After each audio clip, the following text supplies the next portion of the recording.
The warm sun hangs high in the sky, casting a soft glow over the city park. Kyla, a young and passionate artist, sets up her easel on the grass, eager to capture the beauty of the world around her. She carefully arranges her paints, brushes, and canvas, lost in the serenity of the moment. The park is her escape, her sanctuary where she can let her creativity flow freely. Nearby, people are enjoying their day, joggers pass by, children play with their toys, and a couple walks hand in hand. The atmosphere is lively, but Kyla is in her own world, focused only on the strokes she's painting on the canvas. Her heart beats with excitement as she begins her work. But her peaceful moment is interrupted when two park officers approach her, their serious expressions contrasting with the cheerful surroundings. They stand before her, and the taller officer speaks first. "Excuse me, miss," he says, his tone polite but firm. "We need to ask you to leave. You can't paint here without a permit." Kyla's heart sinks. She had no idea that something as simple as painting in the park could lead to trouble. "But I didn't know I needed a permit," she protests, her voice filled with confusion. "I'm just here painting for a few hours." The officers exchange glances, unyielding. "It's park policy," the officer responds. "Without the proper authorization, you can't be here." Kyla looks around, trying to make sense of the situation. The peaceful park, the people walking by. How could such a small act of creation be so frowned upon? Just as she is about to pack up her things, a new voice cuts through the tension. "Hold on a second." A young man steps forward, his confident stride catching Kyla's attention. He meets her eyes with a reassuring smile and turns to the officers. "This is a misunderstanding. There's no need for this," he says, his tone calm but assertive. Kyla feels a wave of relief wash over her as the tension in the air starts to dissolve. The officers hesitate, clearly not expecting a third party to intervene, and after a brief exchange, they reluctantly step back. "Don't worry," the young man says, turning back to Kyla with a friendly grin. "I'm Liam. Let me help you get this sorted out." Kyla offers a grateful smile as she shakes his hand. The situation, once full of tension, now feels lighter, and she's no longer alone in facing the authorities. To see what happens next, make sure to like and subscribe. Kyla's story is just getting started. As Kyla and Liam stand there, the park's peaceful hum of activity seems to fade away.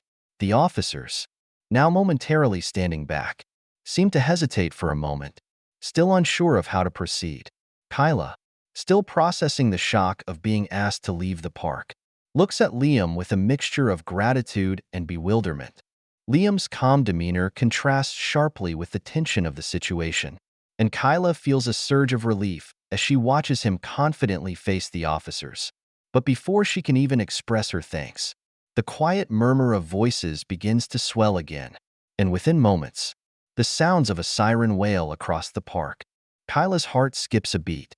The familiar red and blue lights flash through the trees, and an unmarked police car slowly rolls into the park's entrance. It's not just any patrol car. This one is sleek, imposing, the type of vehicle that signals an escalation. The officers standing before Kyla exchange a brief, pointed look. They move aside to allow the vehicle to park, and a man in a sharp uniform steps out, his expression unreadable. A chill runs through Kyla. This is no longer just a misunderstanding. The new officer, his presence commanding, takes in the scene with a glance. His dark eyes sweep over the park, over the two officers who had previously approached Kyla, and finally land on the young woman and the man who had come to her aid. Liam straightens his posture, his confident smile giving way to a more cautious, yet unwavering stance. "Is there a problem here, officers?" the new officer asks, his voice low and authoritative.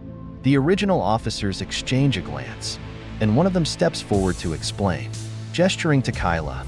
"We found her here without a permit, sir. She was setting up to paint, which isn't allowed in the park without the proper paperwork." The new officer's gaze hardens slightly, but he says nothing for a moment, turning his focus to Kyla. His eyes narrow as he assesses her, as though looking for something hidden beneath her innocent appearance. Kyla feels her throat tighten, as if her very presence is under suspicion. She had never imagined that painting in a public park could lead to something so serious.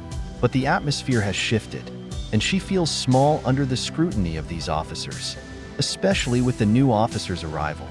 Liam steps in before Kyla can say anything, his voice steady but firm. This is all a misunderstanding. She didn't know a permit was required for painting. It's a simple case of public art, nothing more. The new officer, still assessing the situation, glances over at the officers who had initially approached Kyla. They nod, but the man's eyes flick back to Liam, then to Kyla, still holding a sense of authority in his stance. You're saying this young woman is simply here to paint, with no intent to disrupt anything? The officer's words seem calculated, probing. Yes, Liam replies, unfazed. She's here to create. Art isn't a threat. The officer doesn't immediately respond, choosing instead to look at Kyla. His gaze lingers for a moment, causing a wave of unease to ripple through her. She's suddenly acutely aware of her presence, of how out of place she might appear in this moment, standing with a canvas and brushes when the world outside feels far more serious. Before the tension can grow further, another voice breaks the silence, one that seems familiar and yet far too timely. A figure steps out from behind a nearby tree, a woman, dressed casually but with an unmistakable air of confidence. Her sharp features and determined steps give her an almost commanding presence. Officer, I think you need to reconsider, she says, her voice calm but certain. She steps forward, her gaze locking with the officer who had been questioning Kyla. Kyla's heart jumps in recognition. It's Claire, a local art organizer who's worked tirelessly to secure spaces for artists like herself. Kyla had met Claire at a few art shows in the city, and although they hadn't spoken much, Claire's reputation as an advocate for public art was well known. Claire walks up to Liam and Kyla, offering a reassuring nod. I'm Claire, she says to the officers, introducing herself with an air of authority. I've been working with the city council to ensure that local artists have the opportunity to create in public spaces. We've already been in talks about relaxing the permit requirements for smaller, non-disruptive activities like painting. The officer's eyes flicker with uncertainty. The tone of the conversation has shifted once again, and Kyla feels a growing sense of hope. Could this situation actually resolve without any further escalation? But before anyone can say another word, a loud crack of a walkie-talkie breaks through the air. A voice booms from it, distant and urgent. This is Control, requesting immediate backup at the park. Possible disruption. I repeat, backup needed immediately. The atmosphere instantly shifts again, now charged with a new sense of urgency. The officers exchange a look. The officer who had been questioning Kyla now raises an eyebrow and turns to his colleague. Looks like we're needed elsewhere, he mutters under his breath, but his tone suggests more than just routine. There's a palpable tension that seems to pull at the air. Kyla's stomach drops. What could this mean? What is happening now? Let's get this sorted out another time, the officer says reluctantly, stepping away. But be prepared for more questions. Miss. He nods to Kyla, though the warning is clear. The new officer watches them leave. But Claire, still standing beside Kyla and Liam, doesn't seem to relax. Don't worry, she says with a reassuring smile. You're safe now. I'll make sure they don't hassle you again. Kyla, feeling the weight of the situation lift but still unsettled, nods slowly. The events of the last few minutes have rattled her, but with Liam and Claire by her side, she begins to feel the first stirrings of confidence. The road ahead, she realizes, may be more complicated than she imagined. The tension in the air thickens as the officers prepare to leave. Kyla's heart beats rapidly, her body still in shock from the unexpected confrontation.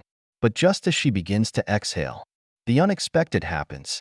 The officer who had been questioning her turns back abruptly, his hand raised to signal the others.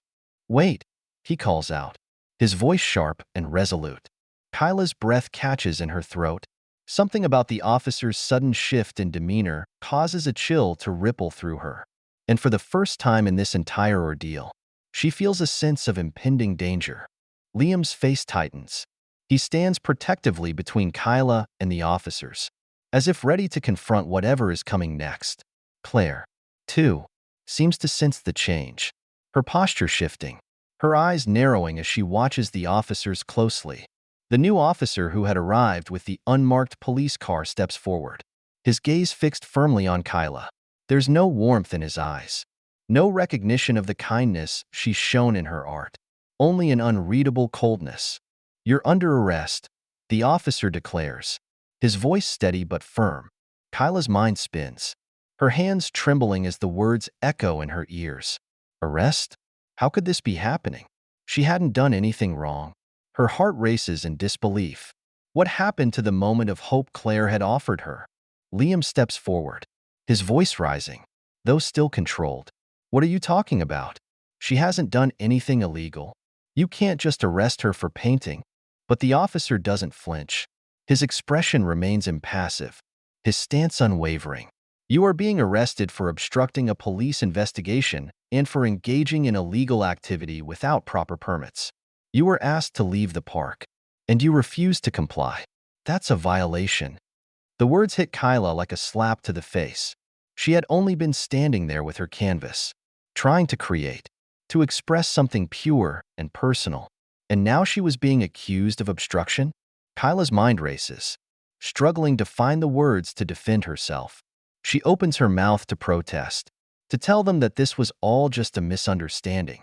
But the officer's next words cut her off.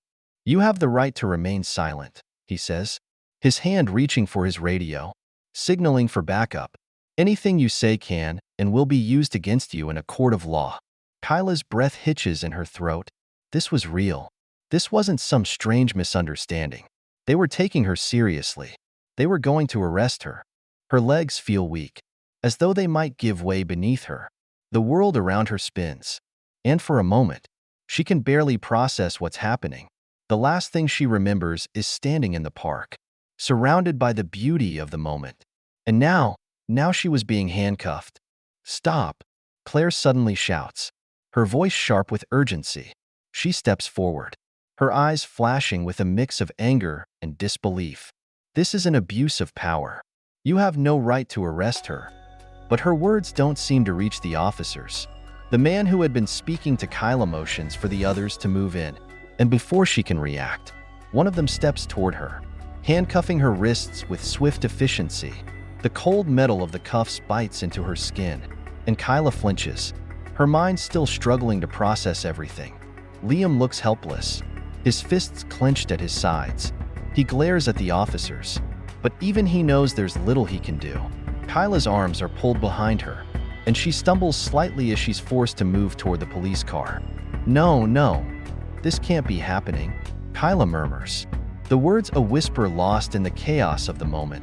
She looks to Claire, her expression pleading for help, for some way out of this nightmare. But even Claire's fierce resolve can't change the reality of what's unfolding.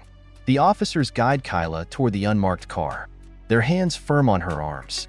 The flashing lights continue to illuminate the park in harsh red and blue bursts, casting long shadows across the ground.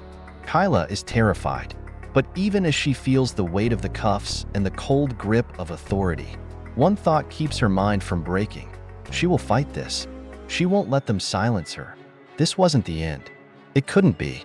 Kyla's world feels as though it's been turned upside down.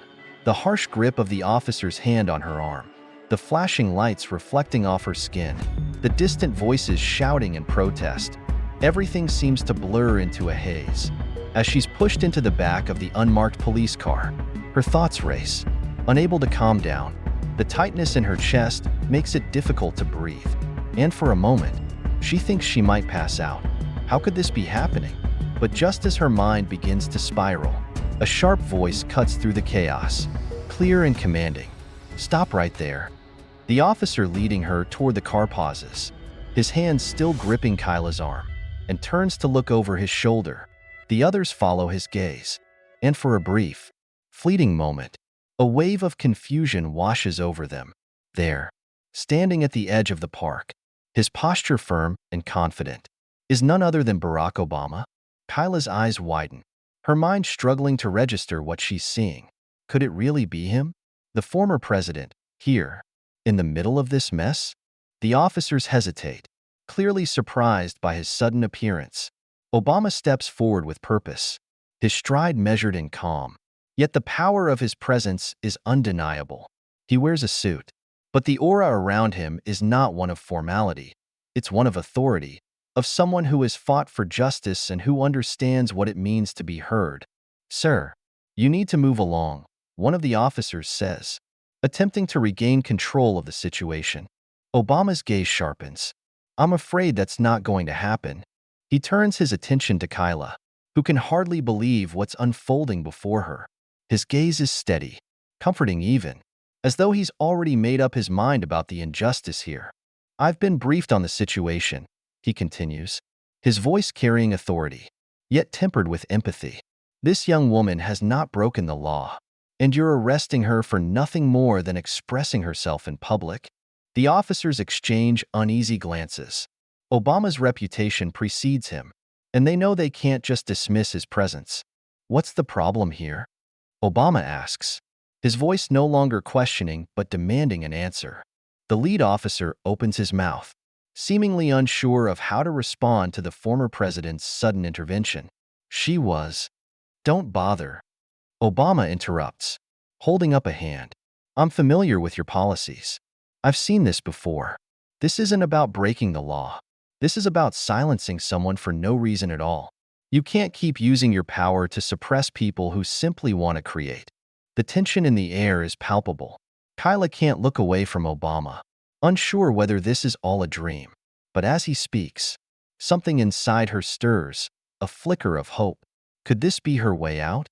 Could this be the intervention she so desperately needed? Obama turns back to the officers, his voice steady, filled with a sense of moral clarity. "Release her. Now." The words seem to hang in the air, and for a long moment, no one moves. The officers are trapped, caught between the weight of their orders and the undeniable presence of the man standing before them. They exchange another round of looks, clearly uncomfortable, but there is nothing they can do.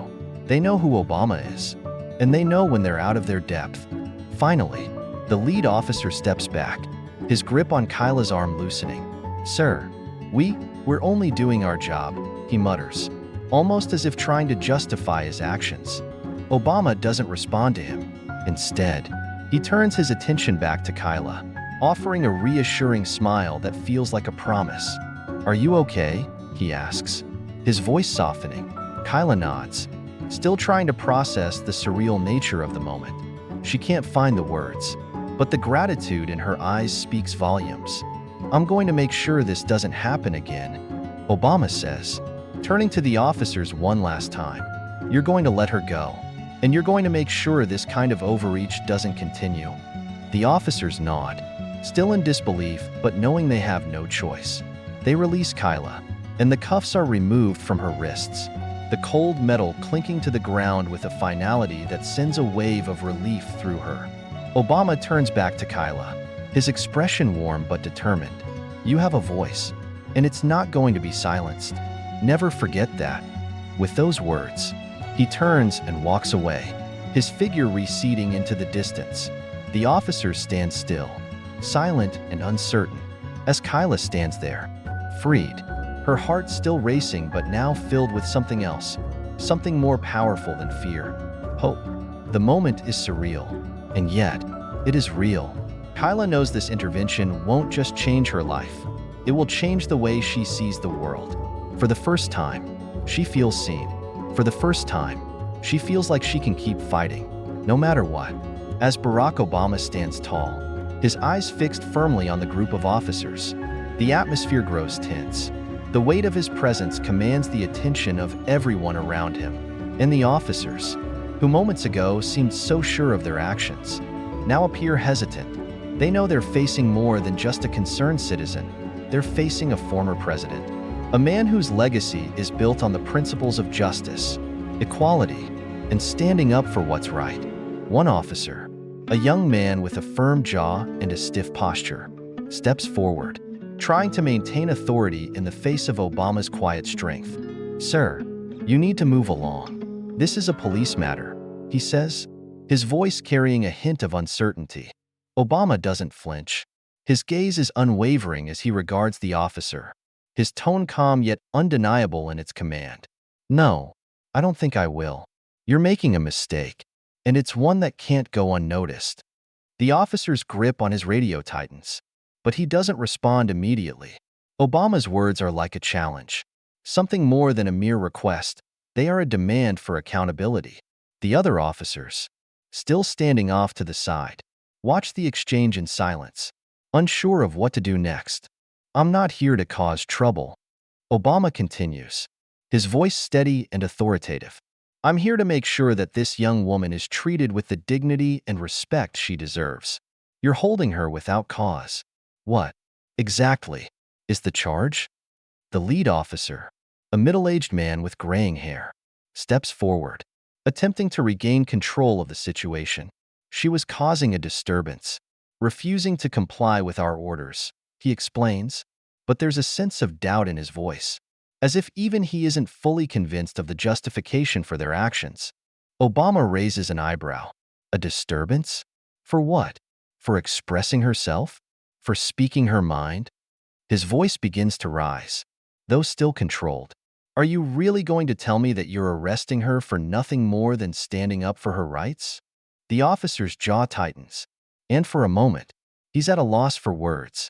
Obama presses on, his presence now filling the space between them, making it clear that he will not back down. This is about more than just one person, Obama says, his tone shifting to something more resolute. It's about a pattern of overreach that we've seen time and time again.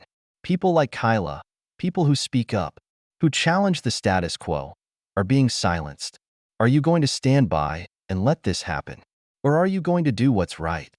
The officers exchange glances, the weight of Obama's words sinking in. They've been trained to enforce the law, but there's something in the air now that makes them question whether they're truly upholding justice.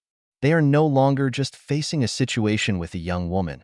They are facing the embodiment of an ideal, someone who has fought for the very freedoms they are sworn to protect. The lead officer's face reddens, but he can't bring himself to speak. His colleagues remain quiet, caught in the tension of the moment. Obama steps closer, his voice firm but compassionate. I've seen this before. I've seen it in the way people in positions of power have tried to suppress voices of dissent. And I'm telling you right now, I'm not going to let that happen. Not here. Not now. There's a long pause, a silence that seems to stretch on for eternity. The officers look around, perhaps hoping for someone to step in, but no one does. Obama's presence is magnetic, undeniable. He's not just a former president. He's a symbol of everything the police officers were taught to protect. And now, in this moment, they are the ones who have to answer for their actions. Finally, the lead officer speaks, his voice tight. We're just doing our job, sir. We don't make the laws. Obama's expression hardens, but his words remain measured. I understand that, but your job is not to enforce injustice. Your job is to protect the people you serve. And right now, you're standing in the way of that. The words hang in the air, and the officers stand there, stunned. There's no more denying the truth in Obama's voice, the undeniable weight of his moral authority. After what feels like an eternity, the lead officer gestures to the others, his shoulders slumping in defeat. Release her, he orders, his voice barely above a whisper. The tension in the air begins to dissipate, but Obama doesn't move. He watches as the officer approaches Kyla, undoing the handcuffs that had been tightly wound around her wrists. She looks up at Obama, her eyes wide with disbelief and gratitude. Thank you, she whispers, her voice breaking. Obama offers her a reassuring smile, his eyes softening with empathy. You don't have to thank me. You deserve to be treated fairly, and I'm just doing what's right. Don't ever let anyone make you feel small for standing up for yourself. Kyla nods, tears threatening to spill over. It's hard to believe what just happened, but it's real. She's free, and she knows that this moment, this intervention by Barack Obama, will change everything. As the officers stand back, still processing what has just occurred, Obama turns to leave. But before he goes, he looks back at Kyla one last time. Remember, he says, his voice filled with conviction. Your voice matters. Never let anyone silence you. With those final words, Obama walks away, leaving a sense of awe and possibility in his wake. The officers stand in stunned silence, unsure of how to proceed. But the moment is clear. They've been confronted with a force greater than their authority, one that speaks truth to power and challenges the very system they uphold. For Kyla, this moment will never be forgotten. She has witnessed firsthand the power of standing up for what is right, and no matter what comes next, she will never be silenced again. As Kyla walks away from the police officers, still reeling from the tension of the moment, a wave of emotions crashes over her. Her wrists are sore from the handcuffs, her mind still spinning with the events that just unfolded. She had been terrified, helpless, caught in a situation she never imagined she would find herself in. But now, as the weight of Obama's intervention begins to settle in, a sense of relief starts to replace the fear that once consumed her. She takes a deep breath, trying to steady her nerves. But the tears well up, unbidden. The exhaustion from the confrontation, the fear of being arrested for simply speaking her mind, and the overwhelming realization that someone, a former president no less, had stood up for her in her moment of need. All of it hits her in waves. She wipes her face quickly, not wanting to be seen as weak, but it's hard to hide the relief that courses through her. She feels seen, heard, and most importantly, understood. Her heart beats rapidly, not just from the adrenaline of the encounter, but from the newfound understanding of the power of her voice. Kyla had always believed in speaking out against injustice, but today, it was no longer just a personal conviction. It was a truth that had been validated in the most profound way possible. Barack Obama, a man who had once led the nation, had acknowledged her struggle, and in doing so, had given her the courage to stand tall despite the odds. But as she stands there, catching her breath, the world around her begins to shift. The crowd that had gathered during the confrontation starts murmuring. Some are whispering in awe. Some are taking out their phones to capture the moment. But there's a palpable energy in the air. It's as though the incident has ignited something within them, a spark of hope, of defiance, of solidarity. Kyla's actions, though brief, have struck a chord with those watching. She was no longer just a bystander to a corrupt system. She was a symbol of resistance. As she walks down the street, Kyla can hear the quiet conversations beginning to buzz around her. A young woman nearby turns to her friend and says, "Did you see that? Obama just stood up for her. That's insane." The words are quiet, but Kyla can feel the weight of them. People are talking, and they're talking about her. The news outlets begin to pick up the story. The footage of Obama confronting the police is quickly circulated on social media, gaining millions of views.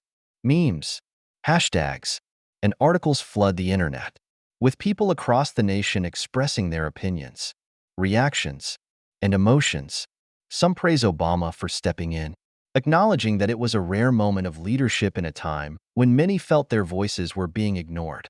Others focus on Kyla herself, calling her brave, courageous, and a true representation of the fight for justice. But it's not just the praise that floods her way. As with any event that stirs the emotions of the public, there are those who criticize the situation, questioning the legitimacy of Obama's intervention or suggesting that Kyla had somehow provoked the encounter. These voices, though less common, are loud enough to make Kyla question her own actions. She wonders if they are right. Did she overstep? Should she have stayed quiet and complied with the officers? But as soon as the doubt creeps in, she pushes it away. She knows the truth. She knows that standing up for herself, for her rights, was the right thing to do. On social media, the hashtag Kyla Speaks Out begins trending. As supporters from across the country join in solidarity, people share their own experiences of being unjustly targeted or silenced, offering words of encouragement and support. Messages flood her inbox, from strangers expressing their admiration for her bravery, to activists offering advice on how to continue her fight for justice. For the first time, Kyla feels like she is part of something larger than herself, a movement that goes beyond one individual, one incident, or one cause. This is bigger than just her.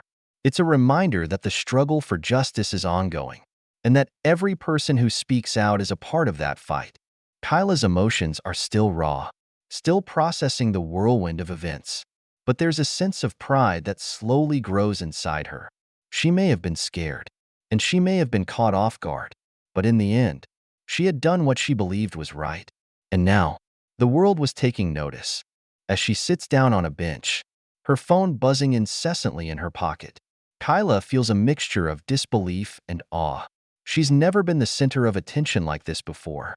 The thought of millions of people watching, discussing, and forming opinions about her actions is overwhelming. But it's also exhilarating. She has always been an advocate for change. But now she realizes that her voice can reach far beyond the small circles she had once spoken to. It can reach the world. She looks up at the sky, her thoughts racing. The challenges ahead are still vast. There will be more obstacles to overcome, more people who try to silence her, more systems that need to be dismantled. But for the first time in a long while, Kyla feels like she's not alone. The collective energy of those who believe in her and in the cause she's fighting for is with her. And that makes all the difference. Kyla knows that this moment will define her. But it's also just the beginning. The real fight is still ahead. And she's ready to face it. With Obama's support and the backing of a growing movement, Kyla is more determined than ever to keep speaking out, to keep challenging the systems that oppress, and to keep fighting for justice. The world may be watching, but now, Kyla knows that she has the strength to stand up to it all. The announcement came quickly. As the media frenzy surrounding Kyla's arrest and Obama's intervention reached a fever pitch, in a highly anticipated press conference, the police department issued a statement addressing the events that had transpired just hours earlier. The tension in the air was palpable as reporters gathered, eager to hear from the authorities about the incident that had stirred national debate. The police chief stepped up to the podium, his expression stern and focused. But there was a sense of unease that lingered in his demeanor. He cleared his throat before speaking, knowing the gravity of the moment. The cameras flashed, capturing every moment of his prepared words. And for a brief moment, the room fell silent. We are fully aware of the events that transpired earlier today involving one of our officers and Ms. Kyla Peterson. The police chief began, his voice steady but firm. The actions that took place during the confrontation are under investigation. We take these matters very seriously, and we are committed to ensuring that all involved individuals are held accountable for their actions. There was a collective murmur from the gathered crowd. Many had anticipated this moment, wondering how the police would address the situation, especially after Obama's bold intervention. The announcement of an investigation was expected, but the tone and nature of it would determine how the public would perceive the department's commitment to transparency and justice. The police chief continued, outlining the process that would be followed in the coming weeks. An internal review of the incident will take place, and all officers involved will be interviewed. Additionally, we are working with an independent oversight committee to ensure the investigation is conducted fairly and impartially. We understand the importance of transparency in this matter and will provide updates as we move forward. As he spoke, reporters quickly began firing questions. The first to speak was a journalist from a major news network. Can you explain why the officers involved in this incident were not immediately suspended, given the severity of the confrontation? The police chief responded carefully, his tone measured. We are committed to a thorough investigation. And while we understand the public's concerns, we must allow the process to unfold before making any decisions regarding disciplinary actions. Another reporter asked, what steps is the department taking to prevent similar incidents in the future? Given the involvement of a public figure like former President Obama, how do you plan to restore trust in the community? The police chief paused for a moment, choosing his words carefully. This is a time for reflection. We recognize that we have a duty to the community to serve and protect all individuals, and that includes being accountable for our actions. This investigation will help us understand where things went wrong and how we can prevent this from happening again. Despite the chief's attempt to convey a sense of control, the questions kept coming, growing increasingly pointed. There were those who demanded to know why such a confrontation had even occurred in the first place, especially considering the fact that Obama had intervened. There were questions about the police officer's history and whether previous complaints had been made about their conduct. Others asked whether the department was willing to review its training and protocols regarding encounters with civilians, especially when tensions ran high. The air in the room was charged with a mixture of skepticism and frustration. It was clear that the public was not willing to accept the police department's assurances without evidence that real change would come from this investigation. They wanted to see accountability, not just words. And many, especially those who had supported Kyla's actions, were determined to make sure that this investigation wouldn't be swept under the rug. While the police chief continued to field questions, the media buzzed with speculation. Social media platforms exploded with commentary, as activists, journalists, and members of the public expressed their opinions on the situation. Some argued that the investigation was just a formality, a way for the department to save face in the wake of such a high-profile incident. Others believed that it was a genuine attempt to correct the wrongs that had occurred, but only time would tell. Kyla, in the meantime, was watching the press conference unfold from her phone. She was still trying to process everything that had happened, but the reality of the situation was beginning to sink in. This wasn't just about her anymore. It was about the larger issue of police accountability, about ensuring that incidents like the one she had experienced were taken seriously, not just by the public, but by the authorities who were supposed to protect them. She knew the investigation would be a long and difficult process, but she also knew that she had a voice. And that voice was being heard by millions of people who shared her concern for justice. As the press conference drew to a close, the police chief reiterated that the investigation was just beginning, and that they would continue to work with the Oversight Committee to ensure that all facts were gathered and the proper course of action was taken. The department's commitment to transparency, he stressed, would guide the entire process. But Kyla wasn't sure how much faith she could place in those words. She had seen the power of influence and corruption before, and she wasn't going to let the investigation be an excuse for inaction. The battle for accountability had just begun, and she was prepared to fight every step of the way. This wasn't over, not by a long shot. The event, which had initially seemed like a routine confrontation, quickly evolved into something far larger than anyone had anticipated. What started as a simple incident of a young woman being arrested escalated into a national conversation about police conduct, systemic injustice, and the role of public figures in shaping societal norms. The reverberations of the event spread far and wide, leaving an indelible mark on both the public and the individuals involved. For Kyla, the impact was both immediate and profound. Her life, which had once been marked by relative anonymity, was now thrust into the global spotlight. Media outlets that had once ignored her were now running constant coverage, dissecting every detail of the incident and her personal history. While some outlets showed empathy, framing her as a victim of an unjust system, others painted her as an instigator, a troublemaker who had somehow provoked the police. Regardless of the perspective, Kyla's face had become synonymous with the growing debate over police brutality and civil rights in America. But beyond the media scrutiny, Kyla began to feel the weight of public opinion on her shoulders. Messages of support poured in, with thousands of people sharing their personal stories of similar encounters with law enforcement. Social media platforms became a battleground, with hashtags like #JusticeForKyla and #EndPoliceBrutality trending for days. Protesters took to the streets in solidarity, demanding answers and calling for systemic change. For the first time in her life, Kyla felt like she was part of something larger than herself, something that had the power to change the course of history. However, not all the attention was positive. Some sectors of society, especially those with staunch pro-police views, viewed her actions as a direct challenge to the authority of law enforcement. Online forums and comment sections were filled with venomous attacks, accusing her of disrespecting the police and undermining the rule of law. The contrast between the supporters and detractors was stark, and it soon became clear that this incident had polarized the nation. For the police department, the event marked a critical moment in its history. The announcement of the investigation was just the beginning of what would likely become a prolonged and complex process. While the department had committed to transparency, There was widespread skepticism about whether the investigation would lead to meaningful change.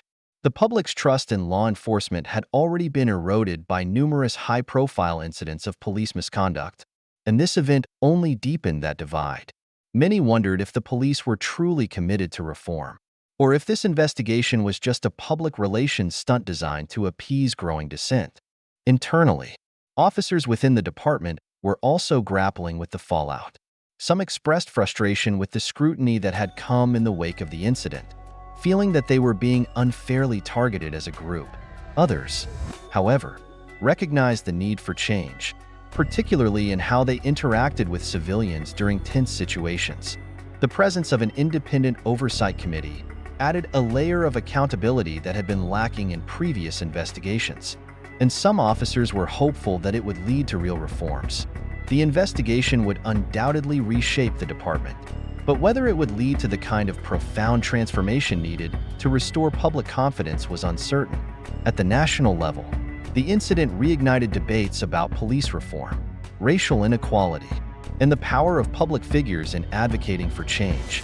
Obama's intervention had brought the issue into the political spotlight, and many saw it as a signal that even the most powerful figures in the country were not immune to the urgent need for reform. As former President Obama had eloquently put it during his address, this was not just about one incident, it was about a system that needed to be re-examined. From the ground up, his actions had set a powerful precedent, reminding the nation that those in positions of power had a responsibility to stand up for what was right, even when it was difficult. As protests spread across the country, the event became a rallying point for those advocating for changes in the justice system. Activist groups, many of which had been pushing for reform for years, saw an opportunity to galvanize their efforts and demand that the government take real action. The slogan, "No Justice, No Peace," became a unifying call for reformers, and the voices of those who had long been marginalized were amplified. But even as the conversation turned to reform, there were those who feared that the impact of the event would be short-lived. Some skeptics argued that while the incident had sparked a moment of national reflection, it would soon be forgotten, replaced by the next crisis or scandal. The question on many minds was whether this moment would be a catalyst for lasting change or just another chapter in the ongoing saga of inequality and injustice in America. For Kyla, the journey was just beginning. She understood that the impact of the event would follow her for the rest of her life. She had become a symbol of resistance, of a generation's fight for justice.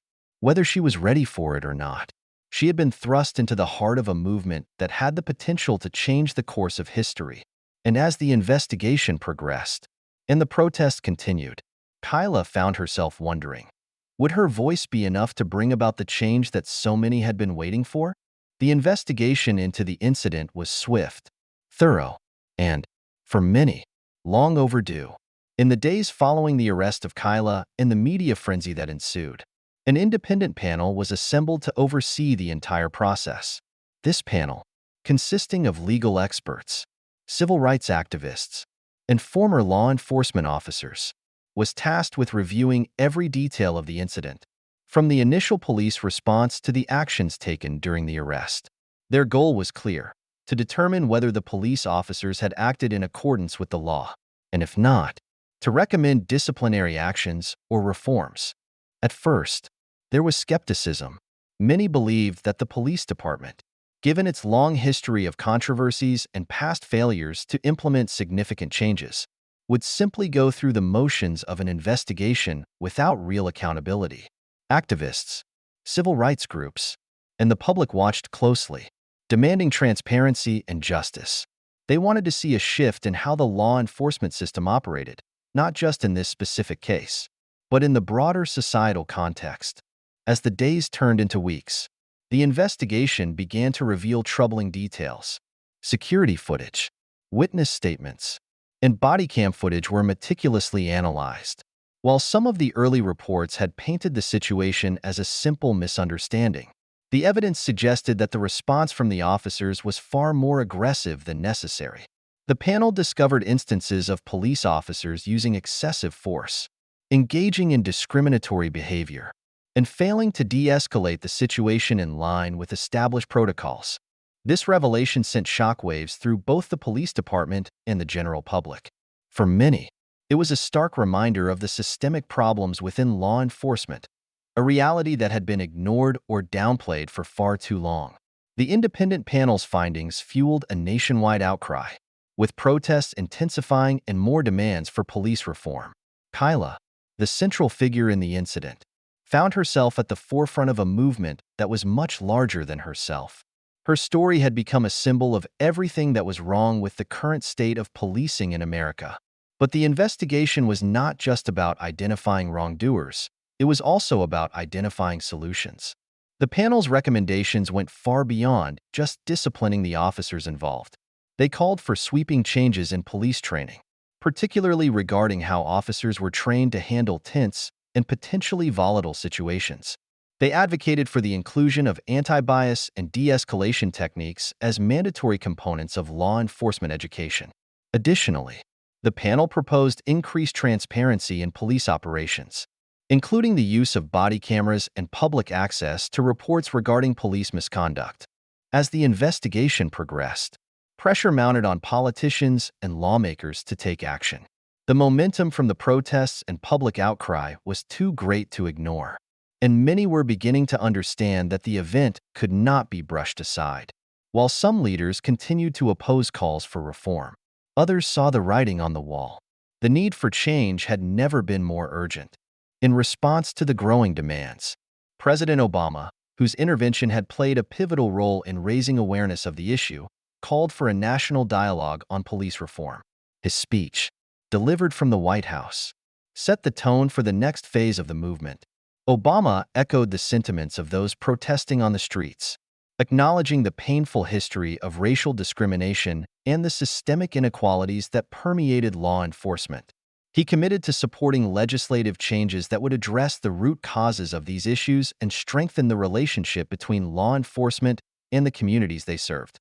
For Kyla, the moment was both humbling and overwhelming.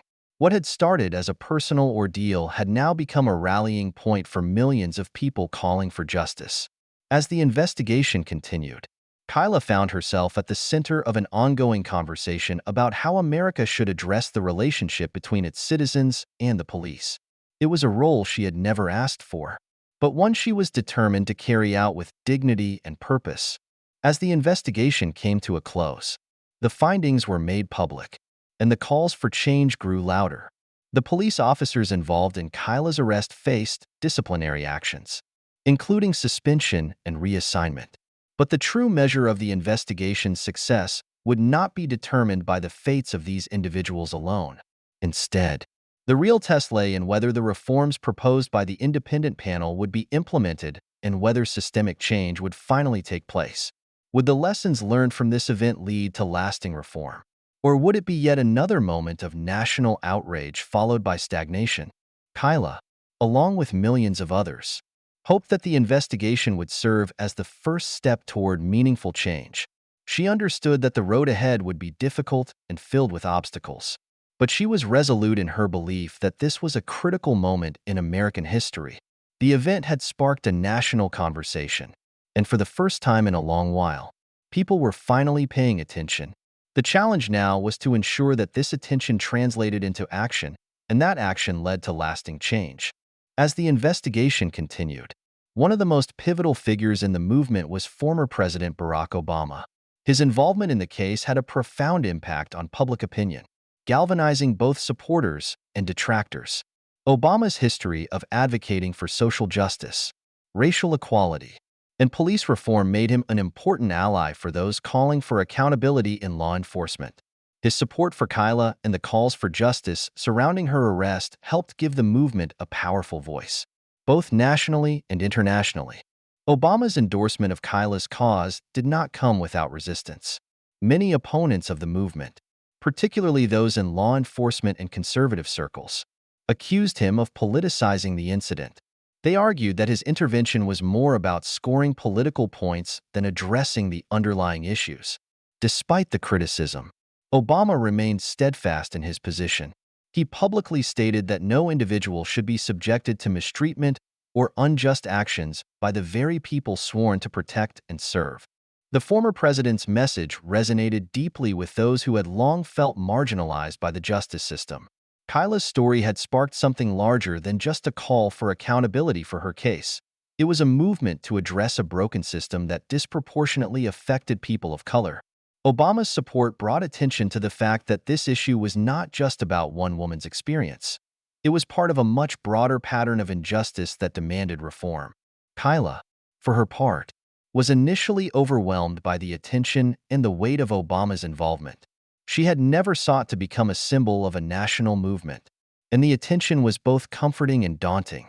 She had always believed in the power of peaceful protest and the importance of standing up for what was right. But she never imagined her own experience would bring her to the forefront of such an impactful cause. In the days following Obama's public support, the narrative around Kyla's arrest began to shift. The focus was no longer just on the specifics of her case, but on the systemic issues it highlighted. It wasn't just about a wrongful arrest. It was about how the criminal justice system treated Black and minority communities as a whole. The public reaction, fueled by Obama's words, intensified. More protests erupted in cities across the nation, demanding justice for Kyla and for all those who had suffered from similar injustices. The support was not just from the general public. Politicians from all sides began to speak out, with many urging law enforcement agencies to adopt new policies to ensure such an incident would not happen again. Calls for nationwide police reform grew louder, and Obama continued to be a central figure in the debate. His public speeches emphasized the need for training officers in de-escalation tactics, racial bias awareness, and greater accountability for misconduct. In one particularly powerful speech, Obama addressed the nation from a podium, with Kyla standing by his side. He reiterated that the fight for justice was not a partisan issue. It was a human issue. He acknowledged the pain and fear felt by many communities who saw themselves as victims of an unjust system. Obama spoke with a sense of urgency, calling on lawmakers to act and insisting that the status quo was no longer acceptable. For far too long, we have ignored the voices of those who are marginalized.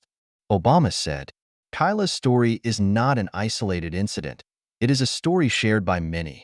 We must recognize the deep inequities that exist and take meaningful action to address them. This is not just about one arrest. It's about a nationwide crisis that must be confronted. Kyla, though visibly overwhelmed by the enormity of the situation, felt a sense of relief in knowing that her story had gained traction in the fight for systemic change. The endorsement from Obama gave her an additional sense of purpose. She knew that her involvement in the movement was now bigger than her own experience.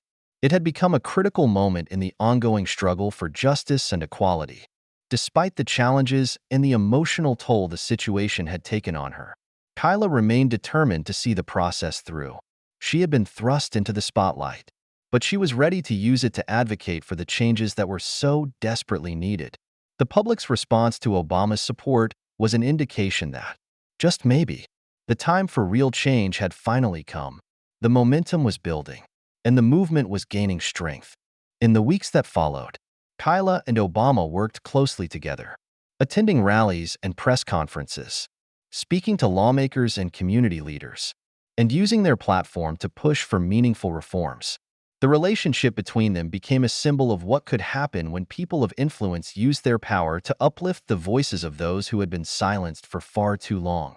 Though the journey ahead would be difficult and filled with obstacles, Obama's unwavering support gave Kyla the strength to continue her advocacy. She knew that the fight was far from over, but with Obama by her side, she felt more confident that change was within reach. As their voices grew louder, so did the hope for a more just and equitable future. Despite the groundswell of support from public figures and the outcry from people across the country, Kyla faced immense personal and social challenges in the aftermath of her arrest. Her newfound role as the face of a broader movement for police reform was a double-edged sword. While she received overwhelming support from many corners of society, she also became the target of significant backlash. In the days following Obama's public endorsement of her cause, Kyla struggled with the pressure that came with being thrust into the limelight. The media coverage of her arrest had painted her as both a victim and a symbol of resistance. However, not everyone saw her in that light. Critics, including some political figures and members of law enforcement, dismissed her claims as exaggerated or politically motivated. They accused her of seeking attention and of being part of a radical movement that wanted to undermine the police. At first, the negativity took a toll on Kyla. She had always been someone who valued privacy and peace in her personal life. Now, she was constantly in the public eye, scrutinized by the media and often vilified by those who opposed the movement for justice. The harassment on social media was relentless, with hateful messages flooding her inbox and comments section. Yet, as difficult as it was to endure, Kyla refused to back down. She found strength in the overwhelming support from activists, everyday people, and those who had experienced similar injustices. More importantly, she found solace in her own conviction. Kyla knew the truth of what had happened to her on that fateful day, and she refused to let the false narratives overshadow the message of the movement. Despite the personal hardships, Kyla became more involved in the cause. She participated in community meetings, spoke to fellow activists, and helped organize protests across the country. One of the most significant events she attended was a massive demonstration in Washington, D.C. that had been planned in the wake of her arrest. The protest was organized to demand justice for Kyla and to call for systemic reforms within law enforcement agencies. As Kyla stood among the thousands of protesters, she felt a sense of solidarity and empowerment that she hadn't experienced before. The crowd was filled with people of all backgrounds, Black, white, Hispanic, Asian, and more, united in their call for change. The chants, the signs, and the voices raised in unison filled the air with a message of hope and defiance. "I am not just here for myself," Kyla told the crowd through a megaphone, her voice steady but full of emotion. "I am here for every single person who has been wronged by a system that is supposed to protect us. This isn't just about my story, it's about all of us. And we are stronger together." Her words were met with cheers and applause. The protesters stood behind her, their eyes focused on the future they were all striving to build. It was clear that the movement had transcended Kyla's individual experience. The event was not just a demonstration. It was a declaration that the status quo would no longer be tolerated. It was a call to action for law enforcement to be held accountable for its actions, and for communities to unite against systemic injustice. However, the protest also came with challenges of its own. There were tensions in the air as the demonstrators faced off with police forces who were present in large numbers, prepared for any disruption. As the protest escalated, there were moments of confrontation between the protesters and the authorities, with clashes breaking out in some areas. Kyla, who had hoped the event would remain peaceful, was deeply concerned by the increasing tension. She had always been an advocate for nonviolent resistance, and seeing the protest veer toward violence made her uneasy. She knew that while the message was important, it could easily be overshadowed by any acts of aggression. Despite her fears, Kyla remained in the thick of it, ensuring that her presence was a reminder of the peaceful nature of the protest. She moved through the crowds, speaking to others, urging them to remain calm and focused on the bigger picture. The protests were not just about fighting against the police. They were about fighting for a future where everyone could live without fear of injustice. As the protest wound down, Kyla felt both proud and exhausted. The day had been long, and the challenges had been many, but she knew that the event had made a significant impact. People had come together to demand change, and their voices had been heard. The demonstration was a testament to the power of collective action, but the road ahead was still uncertain. The public support for Kyla and the movement was undeniable, but the real test would be whether the momentum could lead to tangible changes within the justice system. Kyla understood that while protests were powerful, real change would require legislative action, accountability from law enforcement, and a commitment to addressing the underlying issues that had led to the events in the first place. In the days following the protest, Kyla continued to face challenges. She still dealt with public scrutiny and the emotional toll of her newfound role in the movement. But she also felt a sense of purpose. She knew that the fight for justice was far from over, but she was ready to continue. The protest had been a powerful moment, but it was only the beginning. Kyla's journey was far from finished, and she was determined to see it through. The trial of Kyla Evans became a focal point for national debate. It was more than just a legal proceeding. It symbolized the broader issues of police accountability, racial injustice, and the fight for equality. As Kyla stood in the courtroom, she felt the weight of the country's expectations pressing down on her shoulders. The case against her wasn't just about one incident. It was a microcosm of the larger struggles that millions of people had faced for generations. Kyla's legal team, led by a seasoned civil rights attorney, prepared meticulously for the trial. They knew that the stakes were incredibly high. The prosecution, however, seemed intent on painting Kyla as a troublemaker, someone who had been caught up in a moment of irrationality and aggression, rather than a victim of police overreach. They tried to shift the narrative by claiming that Kyla's actions had provoked the officers and that her arrest was justified based on her behavior. The courtroom was filled with tension as the trial unfolded. Media representatives filled the seats, their cameras capturing every moment, while supporters of Kyla gathered outside the courthouse, holding signs and chanting for justice. It felt like the world was watching, waiting to see whether the justice system would stand with the people or protect the powers that be. The prosecution's argument rested on witness testimony from the officers involved in Kyla's arrest. They painted a picture of an unruly, disruptive individual who had resisted authority and caused chaos during the encounter. Despite the video footage that clearly showed the police using excessive force, the prosecution tried to argue that Kyla's actions had escalated the situation, suggesting that she had made the officers fearful for their safety. Kyla's defense, on the other hand, presented a starkly different narrative. They highlighted the fact that Kyla had been obeying the law when the officers first approached her, and they emphasized the disproportionate response from the police. The defense brought in expert witnesses to testify about police use of force protocols and the psychological impact of such incidents on individuals. They called attention to the way that Kyla had been treated, how she had been pushed to the ground, detained without cause, and then publicly humiliated. Kyla herself took the stand to testify, her voice unwavering but filled with emotion. She recounted her version of the events, explaining how she had felt both confused and terrified when the officers approached her. She had tried to comply, but when they began to escalate the situation, she found herself powerless in the face of their authority. Her words resonated deeply with the jury, and the room fell silent as she spoke. As the trial continued, public opinion remained sharply divided. On social media, the hashtag Justice for Kyla trended, with supporters rallying around her. They saw her as a symbol of resistance, someone who had stood up to a corrupt system. Others, however, viewed the trial as an unfortunate misunderstanding, believing that Kyla had brought the trouble upon herself. The prosecution's case began to unravel as the defense poked holes in their argument. One key piece of evidence that had been largely overlooked was the body cam footage from one of the officers involved in the arrest. The footage contradicted the prosecution's narrative, showing Kyla as a calm and compliant individual who was suddenly subjected to unnecessary force.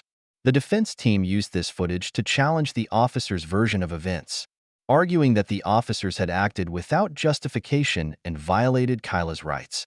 The trial also sparked discussions on the broader issue of police brutality, with experts weighing in on the systemic problems within law enforcement. Activists and community leaders attended the trial in support of Kyla, calling for reforms to the justice system. It was clear that the trial had become about much more than just one woman's fight for justice. It was about a movement that was demanding accountability and equality. As the closing arguments were made, both sides laid out their final points.